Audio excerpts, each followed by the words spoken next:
itong weekend ay nabalita itong sinasabing pagpapalabas daw no ng warrant arrest laban kay dating Health Secretary Janet Garin na kanya namang itinanggi sa isang statement at sinabi niya na ito ay fake news o walang katotohanan.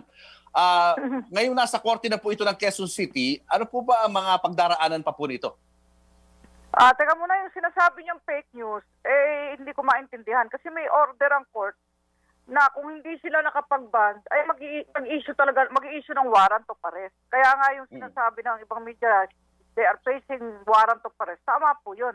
Dahil may order itong November 18, 2020, na napunta na sa RTC Family Court na siyang one-dem-back sa court, nalilitis lahat ng criminal cases sa mga patay at sa mga survivors. Pero may binabanggit po siya na bail bond doon sa kanyang statement. Paano po kung ito'y na-settle na po nila? Di wala ng warrant of arrest?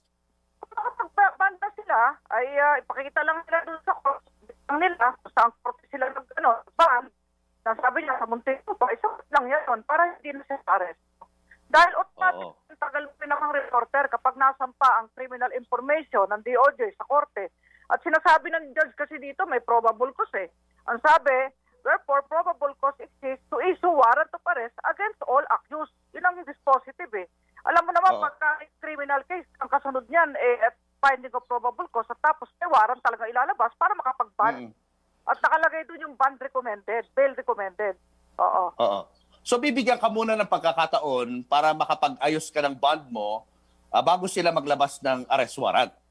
Ay, depende yun. Kasi ito kasi galing sa Metropolitan Trial Court Yung mga nakapag-band na at hindi na binawi, iba kasi binawi Binawi mo iba dahil na-dismiss nga, lack of jurisdiction.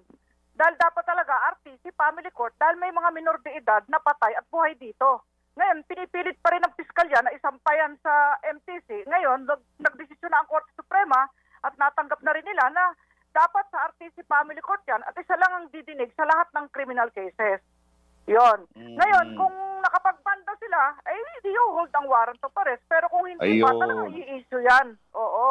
Kasi parang yun ang sinasabi nila sa kanilang statement nga na bond yung kanilang inaayos at hindi dapat nilalabas nga na may arrest warrant na ilalabas against them.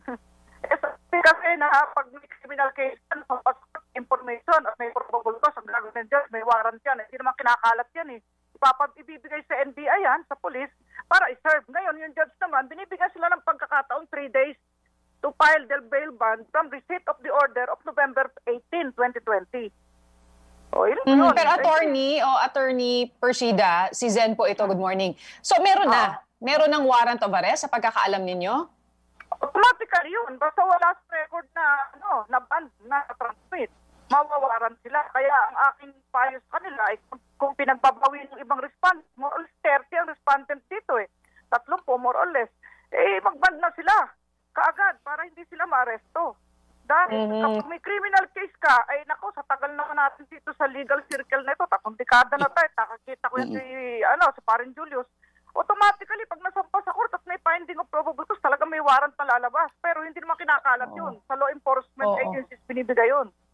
Pero yun nga, nabanggit nyo, kahit itong kasong ito, ang tagal na, yung mga pamilya po ba na nagrereklamo dito, nandyan pa rin sila o may ilan ng umurong? Ay, wala pong umuurong dito sa mga pamilya na nagsampa ng kaso sa Department of Justice.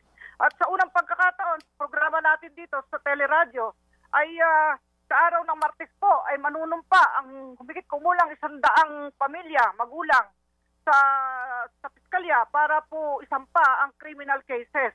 Manunumpa po sila at malamang napakaraming pong tao kaya i-maintain po ng mga mga special panel of public attorneys sa social distancing at masasaksiyan sa mga Pilipino na mahigit 100 pamilya po ay magrereklamo sa Dengvaxia dahil namatayan sila ng anak. Napag-uusapan nga po itong Dengvaxia ngayong weekend at siyempre mainit na usapin din ang tungkol dito sa vaccine laban sa COVID-19. Kayo po bilang nakaranas mismo ng kwento ng mga nagrereklamo po kaugnay sa Dengvaxia, ano po ang inyong sentimento dito nga sa usap-usapin tungkol sa pagkuha natin ng vaccine? Ang sundin po yung protocol dyan. Dapat may informed consent, alam ng magulang kung ano yung mga side effects, At meron disclosure kung ano yung mga niyan. Kung merong risk yan, pangyayari. Dahil nangyari sa Tempaxia, wala pong pagsasabi sila na pwede ma-severe dengue ang hindi pa na dengue. Pwedeng mamatay, pwede magkaroon malubhang karamdaman. So ang punto doon, dapat sundin yung protocol. Ngayon, kung clinical trial, ipaalam sa tao na clinical trial pa yan. Hindi yung sabi, subok na to.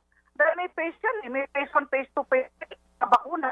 At saka phase 4 pa hanggang ngayon. So kailangan, merong right to autonomy ang katawan ng isang tao. Hindi yung ipipilit mo. Kung ayaw nila, wag natin pilitin dahil mamaya may mangyari. Masisisi na naman ang gobyerno at ang mga nangangasiwa dyan.